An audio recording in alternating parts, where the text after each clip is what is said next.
नमस्कार विद्यार्थी मित्रांनो,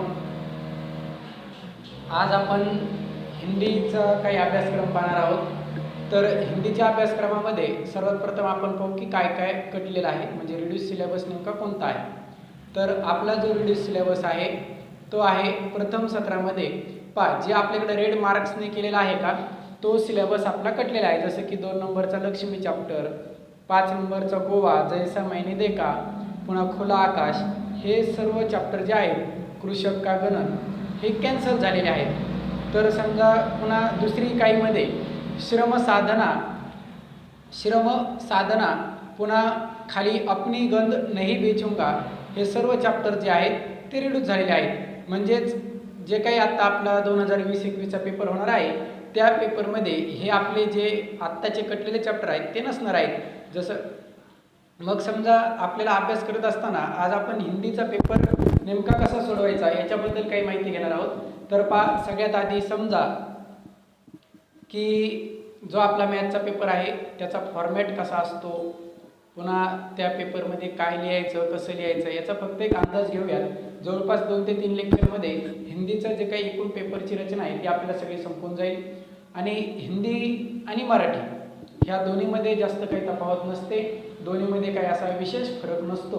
म्हणजे फक्त हिंदी ही आपली बोलीभाषा नसते, त्यामुळे आपल्याला थोडीशी अडचण जाणवू शकते।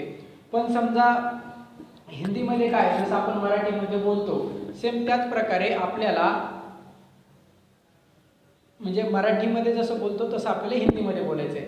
आणि हे लिहित असताना आपल्याला हिंदीचे काही महत्त्वाचे शब्द योग्य वेळेला आठवले पाहिजेत, ते आपण नेक्स्ट लेक्चरमध्ये पाहणार आहोत। तर सगळ्यात आधी ह्या वर्षीचा जो कटलेला पेपर आहे तो कसा असेल, म्हणजे पेपर कटला म्हणजे नेमकं काय झाले, तर अजिबात म्हणजे मार्क कमी झालेले नाही। जसं की तुमचा 80 मार्काला पेपर होता, ह्या वेळेस 80लाचे तुमचा वेळ तुम्हाला 80 मार्काच्याला इथे 2 तास दिलाय, परंतु मला वाटतं की तुमच्या 80 मार्काच्या पेपरला नेहमीसारखाच 3 तास वेळ असेल।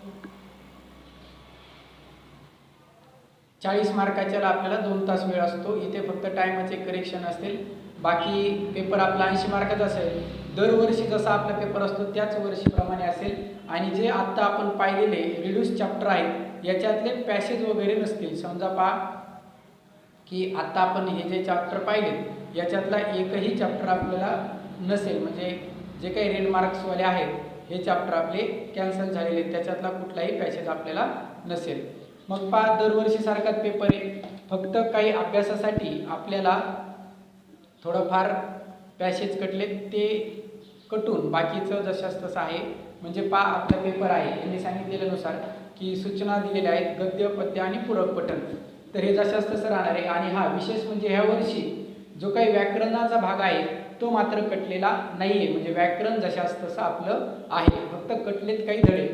ज्या आकृत्या असतात त्या आकृत्या आपल्याला पेनानेच काढायच्या। रचना आहे ते म्हणजे रचना म्हणजे काय की एक पॅसेज दिलेला असेल त्याच्यात आपल्याला बॉक्स दिलेले असतील ते आपल्याला व्यवस्थित पेनाने भरायचे आणि हे सर्व उत्तर आपल्याला आपल्या पॅसेजमधून पाहून करायचे आहेत। जसं की विभाग 1 गद्य, तर आपल्याला काय करायचं आहे की जसं की गद्य 1 20 अंक, म्हणजे पहिला जो आहे एक पॅसेज असेल तो आपल्याला असेल 20 मार्काचा। मग निम्नलिखित पठित गद्यांश पर सूचना के अनुसार कृतिया कीजिए, म्हणजे असा जसं की लक्ष्मी नावाचा जो काही एक चॅप्टर आहे त्याच्यावरती आपल्याला एक छानपैकी पॅसेज असेल, त्या पॅसेजमधून की गद्यांश में आए पात्र, म्हणजे ह्यात आपण पॅसेज वाचल्याच्या नंतर आपल्याला काही पात्र दिसतील ते आपल्याला ह्या पॅसेजमध्ये टाकायचे। पण एक मात्र लक्षात ठेवायचं आहे की आपल्याला आपला जो पॅसेज आहे तो, आता बऱ्याचदा म्हणजे लोक सांगतात की आधी पॅसेज वाचा मग प्रश्नाकडे जा, तर आपण इथे काय करणार, आधी प्रश्न वाचायचे आणि मग पॅसेजकडे जायचं, म्हणजे आपला वेळ वाचतो। अशा बऱ्याच सूचना आहेत त्या मी हळूहळू देत राहील। मग प्रत्येक पॅसेजमध्ये असे प्रश्न येतील, ते प्रश्न आपल्याला मोजक्या शब्दात जास्त पसारा न करता जे काही मोजकं आहे त्या मोजक्या शब्दात हे भरायचे। आपण काही पॅसेज नंतर पाहू। पहिला पॅसेज आपला 20 मार्काचा होता, दुसरा पॅसेज आपला 8 मार्काचा असेल, त्याच्यातही तसेच आपल्याला चार्ट असतील तर चार्ट बनवायचे, त्या चार्टमध्ये योग्य उत्तर लिहायचं। इथं जवाब याच्या एकाच शब्दाचे जे काही विशेष आहेत ते लिहायचे, जसे की समानार्थी शब्द असेल, लिंग पैचाने, वचन परिवर्तन आणि विरुद्धार्थी शब्द।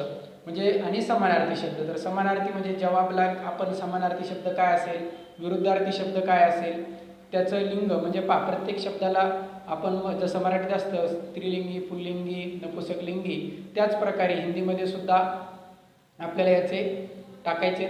ई टाईप क्वेश्चन, अपने विचार, म्हणजे जसं की इंग्लिशमध्ये असतं पाहिजे पर्सनल रिस्पॉन्स, तसंच इथेही आपल्याला सावधान आहे, सावधानी आहे की दुर्घटना घडली इस पर अपने विचार लिखिए, म्हणजे आपलं स्वमत जे असतं मराठीमध्ये, तसंच इथं अपने विचार म्हणजे आपल्या मनाचं जे काही आपलं मत आहे ते इथे मांडायचे. सेम असे पॅसेज संपल्याच्या नंतर कवितेचे पॅसेज चालू होतील. कवितेचे पॅसेज झाले की पूरक पठण, म्हणजे जसं स्थूल वाचन मराठीमध्ये असतं त्याच प्रकारे इथे पूरक पठणचा एक पॅसेज आहे. पुन्हा पूरक पठण झाल्याच्या नंतर आपलं भाषा अध्ययन, जसं की इथं प्रश्न क्रमांक 4 आहे की सूचनेनुसार आपल्याला त्याचा भेद म्हणजे करायचा. अब आप ठीक हो जाएंगे याचा शब्द ते भेद, म्हणजे जसं की शब्दाच्या जाती असतात तर मग आप हे शब्द कोणत्या जातीत बसतो ते आपल्याला पाठवायचं. जसं नाम, सर्वनाम, विशेषण, क्रिया विशेषण ह्याच्या शब्दात जाती आहेत, तशाच हिंदीमध्ये सुद्धा आहेत, आपण त्या पाहूच. आता निम्नलिखित अव्यय का अपने वाक्य में प्रयोग कीजिए, म्हणजे आता हे जो काही अव्यय आहे अरे रे, लेकिन, हे आपल्याला आपल्या याच्यात मांडायचं आहे. पुन्हा तालिका पूर्ण कीजिए, म्हणजे अत्याचार याचा संधी विच्छेद करायचा आणि संधी भेद द्यायचा आहे. आपल्याकडे संधी भेद असतो, तो संधी भेद आपल्याला इथे लिहायचा आहे. जसं की अथवा म्हणजे निर्जीव, म्हणजे अथवा म्हणजे त्यालाच ऑर म्हणजे एक तर वरचं करा किंवा खालचं करा. तर नि प्लस जीव म्हणजे ह्या शब्दाची आपल्याला संधी लिहायची आहे की तो शब्द एकत्र केल्यावर काय होईल आणि त्याचा संधी भेद लिहायचा आहे. तर हे आपण नंतर संधी शिकत असताना पाहणार. इथे सहाय्यक क्रिया आपल्याला ओळखायची, म्हणजे क्रियाला सहाय्यक क्रिया असते ते पण ओळखायचं आहे आणि मूल क्रिया ते पण आपल्याला करायचे. दोन्हीपैकी एकाच वाक्याचं करायचं. नंतर आता प्रथमा, द्वितीया आणि प्रेरणार्थक क्रियारूप आपल्याला ओळखायचं. जसं उठणाचं आपण पाहूच, पण उठणा, उठाना, उठवाना असं होत असतं, तर ते आपल्याला नंतर अनेक शब्द आपण पाहणार आहोत. इथे निम्नलिखित में किसी एक मुहावरे का अर्थ लिखकर अपने वाक्य में प्रयोग कीजिए. मग जसं की इथे की ठेस लग्न, आता ठेस लग्न म्हणजे याला आपला अर्थ काय होतो आणि त्याच्यावरती एक वाक्य आपल्याला त्याचा अर्थ लिहायचा आणि त्याचं वाक्य ठेस लग्न हे टाकून त्याच्यात टाकायचं आहे. म्हणजे हे वाक्य लिहिलं की आपल्याला एक मार्क पडणार. फुट कर रोना, तर हे त्याच पद्धतीचं आहे. फुट कर रोना म्हणजे काय असतं आणि ते फुट कर रोना एक वाक्य बघून त्याच्यात ते आलं पाहिजे, ते वाक्य आपल्याला टाकायचं आहे. अधोरेखित रेखांकित वाक्यांश के लिए उचित मुहावरे का चयन कीजिए. आता शेखी बघारना आणि आजीविका चलना, तर मग समजा आशा को अपनी प्रशंसा करना पसंद है, ह्या वाक्यात जे अंडरलाईन केलेला शब्द आहे तो वरच्या दोन्हीपैकी कोणत्या शब्दासाठी मॅच होतोय, कुठल्या शब्दाला योग्य आहे, मग तो आपल्याला ओळखून याच्यात लिहायचा आहे. अशा प्रकारे हा ग्रामरचा पार्ट असेल. निम्नलिखित में किसी एक वाक्य में प्रयुक्त कारक, म्हणजे प्रयुक्त कारक वाक्य आपल्याला पाहायचं आणि त्याचा भेद आपल्याला ओळखायचा. तर आपण हे पाहणार आहोत. तर हे पाहत असताना मी तुम्हाला नक्की सांगेल त्या ग्रामरचा भाग. आज फक्त आपण प्रश्नपत्रिका समजून घेऊयात. वाक्य में यथास्थान उचित विराम चिन्हों का प्रयोग कीजिए. मग जी हा मैं कॉलेज में पढ़ी हूँ, तर याच्यात काय करायचं आपल्याला की वाक्यामध्ये जे काही चुकीचं आहे ते विरामचिन्ह जे असतात ते आपल्याला टाकायचे. जसे की विरामचिन्ह म्हणजे काय, फुल स्टॉप म्हणजे पूर्णविराम, उद्गारवाचक, प्रश्नचिन्ह, हे सगळं आपल्याला त्याच्यात ॲड करायचं. जसं की कधी कॉमा, तर हे सर्व आपण ॲड करत असणार. आता आपण लहानपणापासून शिकत असतो टेन्स, फ्युचर टेन्स, तेच तसेच इकडे असतात. वर्तमान काळ, भूतकाळ, सामान्य काळ आणि मग हे काळ आपल्याला पाहिजेत. तर हे सर्व काळ आपण पाहणार. जसं की आपली महत्त्वाचे 3 काळ असतात, एक वर्तमान, एक भविष्य आणि एक भूतकाळ. त्या प्रत्येकाचे काही जसं की इथे दिलेले आहेत पूर्ण, अपूर्ण आणि सामान्य. तर मग हे आपल्याला पाहिजेत. मराठीमध्ये सुद्धा 3 काळ येतात, इंग्लिशमध्ये सुद्धा 3 काळ येतात, सेम तसेच हिंदीमध्ये सुद्धा येतात. तर ते आपण हे सर्व पाहणार आहोतच.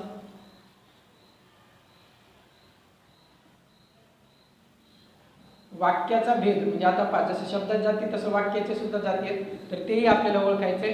तर हे फक्त सध्या समजून घेऊयात की म्हणजे नेमका पेपरचा पॅटर्न काय असेल आणि हा पेपर आपण पूर्णतः सोडूनही घेऊ आणि ह्या जे काही ग्रामरचे प्रश्न येतात तेही आपण नेक्स्ट व्हिडिओमध्ये व्यवस्थितरित्या बनवू. आता हे वाक्य आपल्याला काय करायचं, शुद्ध करून लिहायचं. म्हणजे याच्यात आपल्याला काही जसं की बरसो बाद पंडित जी को मित्र का दर्शन हुआ. मग आता याच्यात एकतर काहीतरी स्पेलिंग मिस्टेक म्हणजे शब्दचे काना मात्रा वेलांटी याच्यात काहीतरी चुकीचं असणार आहे, ते आपल्याला ओळखायचं आहे आणि व्यवस्थित करून लिहायचं आहे. आणि इथं 3 वाक्य आहेत, कोणतेही 2च. आता रचना विभाग म्हणजे काय की जसं आपल्याकडे लेखन विभाग असतो, लेखन विभाग म्हणजे आता इथे पत्रलेखन, त्याला ऑरमध्ये पुन्हा असेल पत्रच. तर एक पत्र आपल्याला निवडायचे आणि एक लिहायचं. आता पत्र कसं लिहायचं ते आपण नंतरच्या लेक्चरमध्ये पाहूच. आता जवळपास आपण याच्यावरती 7 ते 8 लेक्चर घेऊ, जेणेकरून सर्व पेपर आपला सोडवून होईल.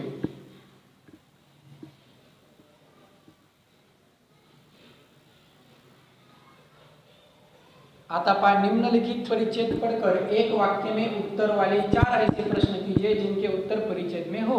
मग आता बऱ्याचदा आपल्याला वाटतं की काय पेपर क्वेश्चन पेपर आलाय की ह्या क्वेश्चन पेपरमध्ये नुसते क्वेश्चनच दिसत आहेत, आन्सर नाहीचे. मग इथं तुम्हाला काय स्वातंत्र्य माहिती आहे का, तुम्ही स्वतः क्वेश्चन विचारा. म्हणजे हा पॅसेज वाचायचा आणि आपण असा प्रश्न तयार करायचा की त्याचं उत्तर ह्या पॅसेजमध्ये लपलेलं असेल. मग ह्या पॅसेजमध्ये जो प्रश्न लपलेला आहे त्याचं उत्तर आपल्याला म्हणजे उत्तर लिहायचं नाही, फक्त प्रश्न लिहायचा आहे, हेच आपलं उत्तर असेल. म्हणजे जसं की इथे पहिलंच वाक्य चारों तरफ कुहरा छाया हुआ है. आपण मग लिहू शकतो की चारों तरफ क्या छाया हुआ है. मग आपल्याला किंवा चारों तरफ क्या छाया हुआ था. मग याच्यानुसार आपल्याला त्याचं उत्तर म्हणजे उत्तर लिहायचं नाही, फक्त प्रश्न तयार करायचे आणि ते फक्त 4 आपल्याला 4 मार्क मिळून जातात. हे नंतर आपण पाहूच. आता वृत्तांत लेखन म्हणजे काय, जसं की आपण पेपर वाचतो, पेपरमध्ये बातमी असते, सेम त्याच प्रकारे आपण एखादं काहीतरी घटने जसं की इथं दिलंय विज्ञान दिवस समारोह झालाय, म्हणजे विज्ञान दिवसवर एक कार्यक्रम झाला आणि त्या कार्यक्रमाची माहिती आपल्याला जसं बातमी लिहितो त्या प्रकारे लिहायची आहे. तर 5 मार्काचा आहे. तर हे आपण वेगवेगळ्या बातमी जवळपास 2-3 उदाहरणं पाहून आपण सोडवू. त्याला ऑरमध्ये असतं कहाणी लेखन. तर कहाणीमध्ये काय असतं की एक आपल्याला काही डॉट मध्ये दिलेले आहेत, जसं की पिता का मना करना, राघव का ध्यान, म्हणजे हे जे काही दिलेले राघव माता पिता सुखी परिवार. कहाणी कशी लिहायची, कहाणीमध्ये काय वाढवायचं काय कमी करायचं. बऱ्याचदा ना आपल्याला सगळं सुचत असतं पण ते लिहिता येत नाही. बऱ्याचदा लिहिता येतं पण सुचत नाही. मग आता ते कसं विचार करायचा, कसं लिहायचं, म्हणजे सुचलंही पाहिजे आणि लिहिताही आलं पाहिजे. याची आपण व्यवस्थित प्रॅक्टिस आपण नेक्स्ट व्हिडिओमध्ये करू. विज्ञापन म्हणजे काय तर जाहिरात. तर तुम्हाला तुमच्या पेपरमध्ये एक जाहिरात असेल म्हणजे एक बॉक्स करायचा, त्या बॉक्समध्ये विशेष तुम्ही बाहेर जसं जाहिराती पाहतात पॉम्पलेट असतात, त्या पॉम्पलेटवर लिहिलेलं असतं की अमुक दिवसापर्यंतची ऑफर आहे. मग तुम्ही ऑफर मोफत किंवा एक खरेदी करा आणि एक मिळवा, ह्या प्रकारचे शब्द वापरून. आता हिंदीमध्ये करायचे तर हिंदीमधले शब्द वापरणार आणि ते आपण याच्यात टाकणार. आता इथं तुम्हाला एक जाहिरात बनवायची, सोसायटी के लिए सुरक्षा रक्षक की आवश्यकता आहे. म्हणजे आता इथं मोफत लिहून चालेल का, मग लिहायचं मोफत सुरक्षा रक्षक. तर मुद्दा पाहायचा आणि एक जाहिरात तयार करायची. तर वेगवेगळ्या जाहिराती आपण पाहूयात. जे आता इथे आपल्याला एक माणूस अपॉइंट करायचा आहे जो की सुरक्षा रक्षक म्हणून असेल. तर त्याच्यासाठी काय असेल तर आपण तिथे देणार की त्याची शैक्षणिक पात्रता, त्याची फिजिकल पात्रता म्हणजे शारीरिक तपासणी, हे सगळं आपल्याला याच्यात टाकायचं आहे. आणि मग संपर्क असतो, कालावधी असतो की किती वाजेपर्यंत भेटा, किती तारखेपर्यंत भेटा आणि वयाची अट, हे सगळे एकंदरीत त्यांनी मुद्दे दिलेले आहेत. ते विचार करून आपल्याला हे करायचं. वेगवेगळ्या जाहिराती आपण नंतर पाहूयात. आणि सगळ्यात शेवटचा प्रश्न असतो निबंध लेखन. निबंध लेखनमध्ये एकतर निबंध असा असतो की ज्याचं आत्मकथा ज्याला आपण म्हणू, जसं की मैं नदी बोल रही हूँ, मैं किसान बोल रहा हूँ, मैं वृक्ष बोल रहा हूँ, ह्या प्रकारचे काही निबंध येतात ज्याला आत्मकथा आपण म्हणतो आपण. म्हणजे असं समजायचं की आता आपण स्वतःच नदी आहोत आणि बोलायला लागायचं. आता याचंही बऱ्याचदा आपण थोडं लिहितो आणि मोजक्याच याच्यात आपलं संपून जातं, मग पुढे सुचतच नाही काय लिहायचं. तर या सुचण्यासाठी काही मुद्दे असतील ते मी तुम्हाला ज्यावेळेस आपण निबंध लेखनाचा भाग पाहू त्यावेळेस आपण व्यवस्थितरित्या पाहू. आणि जास्त करून जर अशी चॉईस असेल तर तुम्ही आत्मकथाच निवडायचे, कारण आत्मकथेमध्ये जास्त विचार करण्यासाठी जास्त लिहिण्यासाठी मुद्दे येतात. आणि दुसरा जो आहे निबंध, तुला आपल्याला माहिती जर असेल तर त्या मुद्द्यावर लिहायचं. जसं की इथे यदि मेरा घर चंद्रमा पर होता, तर हाही मुद्दा आपल्याला लिहिता येतो. पण एखाद्या स्थळाबद्दल किंवा याच्या एखाद्या व्यक्तीबद्दल जर निबंध असेल तर आपल्याला त्याची पुरेपूर माहिती असेल तर तो ऑप्शन निवडायचा, नाहीतर अशा वेळेस आपण तो निवडणार नाही. जर अशा प्रकारे हा आपला पेपर असेल. पुन्हा बऱ्याच जणांना हिंदीच्या पेपरमध्ये अडचण येते की आम्हाला वेळ पुरला नाही, तर आपण तेही सॉल्व करणार जेणेकरून तुम्हाला वेळ पुरला पाहिजे, वेळेच्या आधीच तुमचा पेपर सॉल्व झाला पाहिजे.